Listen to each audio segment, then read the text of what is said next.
Corona virus संक्रमण काल को 1 साल कंप्लीट हो गया है, लेकिन आज भी पूरी दुनिया इससे परेशान है, खासकर अमेरिका जैसा मजबूत देश भी कोरोना वायरस पर काबू पाने में नाकाम रहा है। दुनिया भर में कोरोना ने सबसे ज़्यादा तबाही अमेरिका में ही मचाई है। उसके बाद कोरोना संक्रमितों की सबसे ज़्यादा संख्या भारत में है। इंडिया में कोरोना के टोटल पॉजिटिव केसेस 11 मिलियन तक पहुंच चुके हैं। लेकिन एक बात कोरोना वायरस के विशेषज्ञों को हैरान कर रही है कि बहुत ज़्यादा आबादी होने के बावजूद भारत में कोरोना का कहर ऊंचाइयों को नहीं छू पाया और 2021 आते आते ध्वस्त हो गया। ये आखिर पॉसिबल हुआ कैसे? आइए जानते हैं आज की वीडियो में। वैज्ञानिक यह जानने की कोशिश कर रहे हैं कि भारत में कोरोना वायरस के मामले घट कैसे रहे हैं, जबकि एक समय ऐसा लग रहा था कि यह सबसे अधिक प्रभावित देश अमेरिका को भी पछाड़ सकता है। सितंबर 2020 में भारत में प्रतिदिन लगभग 1 लाख मामले दर्ज किए जा रहे थे, लेकिन यह अक्टूबर आते आते घट गया और जनवरी 2021 में लगभग प्रतिदिन 10,000 नए मामले के आंकड़े पर पहुंच गया है। इस रहस्य को समझने के लिए विशेषज्ञों को भी संघर्ष करना पड़ रहा है।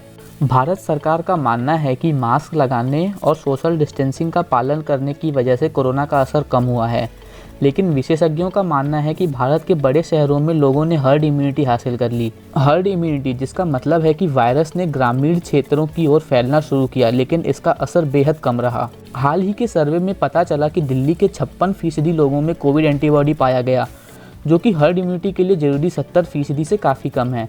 मतलब हर्ड इम्यूनिटी के लिए 70% एंटीबॉडी का होना काफ़ी ज़रूरी है। भारत में केवल 20% मौत के मामले रजिस्टर्ड हैं, मतलब 80% मौतों का कोई प्रमाण नहीं है।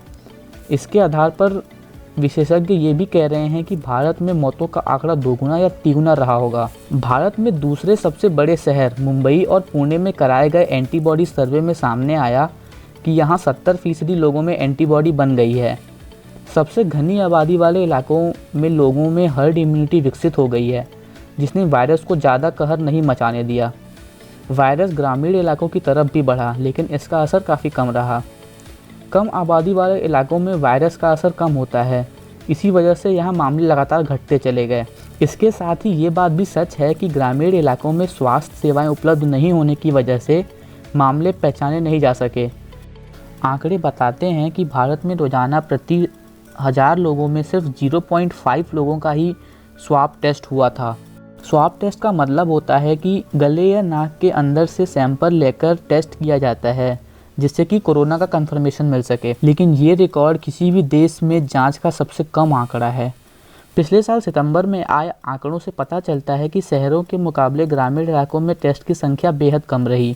इसी वजह से भी कोरोना के कई मामले पहचान में नहीं आ सके। और इसका एक कारण ये भी हो सकता है कि भारत में युवाओं की बड़ी आबादी की वजह से भी कोरोना अधिक नहीं फैल पाया।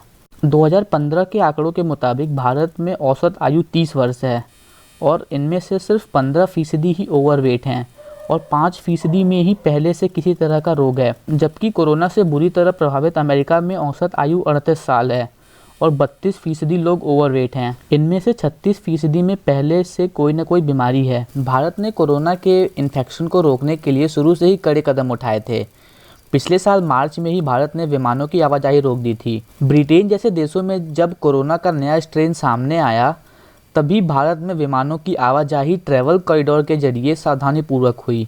इसका एक कारण ये भी हो सकता है कि भारत में dengue, chikungunya, malaria, typhoid, cholera, influenza जैसी तमाम बीमारियां मौजूद रहती हैं, जिसने नए वायरस के प्रति एक तरह से इम्यून सिस्टम विकसित कर लिया है। तो यही कारण हो सकता है कि भारत में कोरोना का स्ट्रेन आज उतना नहीं है जितना कि अन्य देशों में है, जैसे अमेरिका।